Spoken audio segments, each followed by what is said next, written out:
এটার মাইলেজ আমি এখন 45+ পাইতেছি, কিন্তু 4B আমার পছন্দ না, তার কারণ 4Bটা মানে আমার কাছে ছাপড়ি লাগে। এই বাইকটা আমি নিলাম হচ্ছে এটার লুকসের জন্য, আর এটার মাইলেজ ভালো দেয়। যারা বাইকের মর্ম বুঝে না তারা 4B নেবে। এই ব্র্যান্ডের ব্রেকিং সিস্টেম, ব্রেকিং ক্যালিফারটা কিন্তু আমরা R15 বা ইয়ামাহাতেও আমরা ইউজ করতে দেখি। যদি এই বাইকটা কিনে আপনি যদি এখানে 15-20 হাজার টাকা মডিফাই করেন, তাহলে এই বাইকটা একটা দেখার মতো বাইক হবে। তো হোয়াটসঅ্যাপ গাইস, আসসালামু আলাইকুম। আশা করছি আপনারা সবাই অনেক ভালো আছেন। তো গাইস, আজকে কিছু কথা বলার জন্য ভিডিওটা মেক করতেছি। কথাগুলো হচ্ছে, আপনারা অনেকেই আমাকে কমেন্ট করতেছেন যে আমি 4B না নিয়ে এই বাইকটা কেন নিলাম। প্রথমতই আমি যেটা বলবো, 4B যারা নিবে তারা 4Bই নিবে। যারা বাইকের মর্ম বুঝে না তারা 4B নিবে। আর যাদের বাইকের ভালো মাইলেজ দরকার, ভালো পারফরমেন্স দরকার, তারাই শুধু জিক্সার মনোটন বাইকটা নেবে। জিক্সার মনোটন বাইকটার অনেক বিশেষত্ব আছে, যেগুলো আমি পরের ভিডিওতে আলোচনা করব। তো পরের ভিডিওতে আমি আপনাদের বলবো 4B আর জিক্সার মনোটনের মধ্যে পার্থক্যগুলো নিয়ে। তো আজকে আমি শুধু বলি এই বাইকটা আমি কেন নিলাম। এই বাইকটা নেওয়ার আমার মূল উদ্দেশ্য হচ্ছে এটার ব্রেকিং সিস্টেম। অনেকে ভাববেন বা বলবেন যে এটার পিছনে তো ড্রাম ব্রেক ইউজ করা হয়েছে, আর 4B নিলে তো আমি ডাবল ডিস্ক ব্রেকিং সিস্টেম পাইতাম। তো 4B বাইকে যে ব্রেকিং সিস্টেমগুলো ইউজ করা হয়েছে, সেই ব্রেকিং সিস্টেমগুলো হচ্ছে নন ব্র্যান্ডের, মানে কোনো ব্র্যান্ডের না। আর জিক্সার মনোটনে যে সিঙ্গেল ডিস্ক, তো সামনে যে ডিস্ক ব্রেকটা আছে, এটা হচ্ছে বারবাই ব্র্যান্ডের। বারবাই নাকি বায়ার বাই, তো আমি সেটা ভালোভাবে লক্ষ্য করি নাই, এজন্য আমি বলতে পারতেছি না। তো যাই হোক, এই ব্র্যান্ডের ব্রেকিং সিস্টেম, ব্রেকিং ক্যালিফারটা কিন্তু আমরা R15 বা ইয়ামাহাতেও আমরা ইউজ করতে দেখি। তো সামনের ডিস্ক ব্রেক নিয়ে যদি কথা বলি, 4B এবং জিক্সার মনোটনের যদি আমি পার্থক্য করি, তাহলে নিঃসন্দেহে মনোটন সামনের ডিস্কে এগিয়ে থাকবে ব্রেকিং সিস্টেমে। আর পেছনে যে ড্রাম ব্রেক ইউজ করা হয়েছে মনোটনের আর 4Bর ডিস্ক ব্রেক, তো প্রথমেই কিন্তু আমি বলেছি যে ওইটা নন ব্র্যান্ডের, মানে কোনো ব্র্যান্ডেরই না ওই ডিস্ক ব্রেকটা।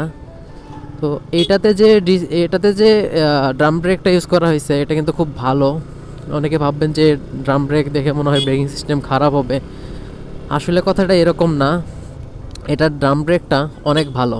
তো এখানে যদি মানে কম্পেয়ার করি 4Bর ডিস্কের সাথে আর এটার ড্রাম ব্রেকের সাথে, তাহলে এটা হবে 19, 4Bরটা হবে 20। তো শুধুমাত্র 19-20 মানে এক তফাৎ। 4Bরটা মানে সামান্য একটু ভালো হবে, তার কারণ হচ্ছে ডিস্ক ব্রেকটা, ব্রেকিং সিস্টেম মানে ব্রেকটা খুব তাড়াতাড়ি কাজ করে ডিস্ক ব্রেক, আর ড্রাম ব্রেকে একটু মানে দেরি লাগলেও এটার ব্রেকিং সিস্টেম এটার টান অনুযায়ী বা এই বাইকের যে গতি, এই গতি অনুযায়ী একদম ঠিক আছে। 4B বাইকটা হচ্ছে এমন, যেমন ধরেন যে আমি আপনার একটা গাছে উঠাই দিলাম, গাছে উঠাই দিয়ে গাছের গোড়া থেকে আমি সরে গেলাম, এখন গাছ থেকে নামার দায়িত্ব আপনার। মানে বুঝতেই পারতেছেন, মানে ইনিশিয়াল পাওয়ার বেশি পাবেন 4Bতে, এটা 100%। খাড়া টান পাবেন, এটা 100% গ্যারান্টি। কিন্তু শুধু আপনারে গাছে উঠাই দেওয়ার মতোই, মানে আপনারে শুধু টানই দিবে, সেটার ব্রেকিং সিস্টেম তেমন একটা ভালো দিবে না। কিন্তু এই বাইকটা আপনারা গাছে উঠাই দিয়ে গাছের গোড়ায় দাঁড়ায় থাকবে, গাছে উঠাই দিয়ে গাছের গোড়া থেকে সরে যাবে না, গাছের গোড়াই থাকবে। মানে ওঠানোর দায়িত্বও তার, নামানোর দায়িত্বও তার। তো দেখুন, আমি কিন্তু কম্পেয়ার করেই ফেললাম 4Bর সাথে এই বাইকের। আসলে কম্পেয়ারের ভিডিও আজকেরটা না, কম্পেয়ারের ভিডিও পরবর্তীতে দিব। তো এই বাইকটা আমার নেওয়ার উদ্দেশ্য হচ্ছে এটার লুকস, মানে ভাই একদম মাথা নষ্ট করা। যদি এই বাইকটা কিনে আপনি যদি এখানে 15-20 হাজার টাকা মডিফাই করেন, তাহলে এই বাইকটা একটা দেখার মতো বাইক হবে। তো আমিও মানে মড করার জন্যই বাইকটা নিছি, কিন্তু এখন পর্যন্ত সেরকম মডিফাই করি নাই, হালকা পাতলা মডিফাই করতেছি, আস্তে আস্তেই করব। আর মেইন কারণ যেটা সেটা হচ্ছে এটার মাইলেজ আমি এখন 45+ পাইতেছি গ্রামের রাস্তায়। আর সিটিতে যদি আমি রাইড করি তাহলে তো এটা অবশ্যই 50 মাইলেজ দিবে অনায়াসে। আমি মানে চালাইয়া যতটুকু বুঝতেছি, এখন নতুনের দিকে, পুরাতন হয়ে গেলে হয়তো বা আর একটু কম দিবে। তো আপনারা অনেকেই মাইলেজ টেস্টের ভিডিও চাইতেছেন, এই জন্য আমি আমার বাইকে এখন পর্যন্ত তেল ভরি নাই। আজকে তেল ভরতে যাইতেছি, কিন্তু তেল নিয়ে আসবো বোতলে করে। এই যে দেখুন বাইকের মিটারে তেল কিন্তু একদম নাই, এজন্য আমি তেল ভরতেছি না যে আপনাদের মাইলেজ টেস্টের ভিডিওটা দিব। তো আশা করা যায় মাইলেজ টেস্টের ভিডিওটা আপনারা কালকেই পেয়ে যাবেন, যদি সব কিছু ঠিকঠাক থাকে। আর যদি না হয় তাহলে তো একটু দেরি হবে। তো ভিডিওতে আসি। এই বাইকটা আমি নিলাম হচ্ছে এটার লুকসের জন্য, আর এটার মাইলেজ ভালো দেয়, এজন্যই আমার এই বাইকটা নেওয়া। নয়তো আমিও 4B নিতাম, কিন্তু 4B আমার পছন্দ না। তার কারণ 4Bটা মানে আমার কাছে ছাপরি লাগে। যেহেতু এটাও একটা ছাপরি সিস্টেম, এটারও ছাপরি বলে, কিন্তু এটারে আমি ছাপরি বলতে পারি না।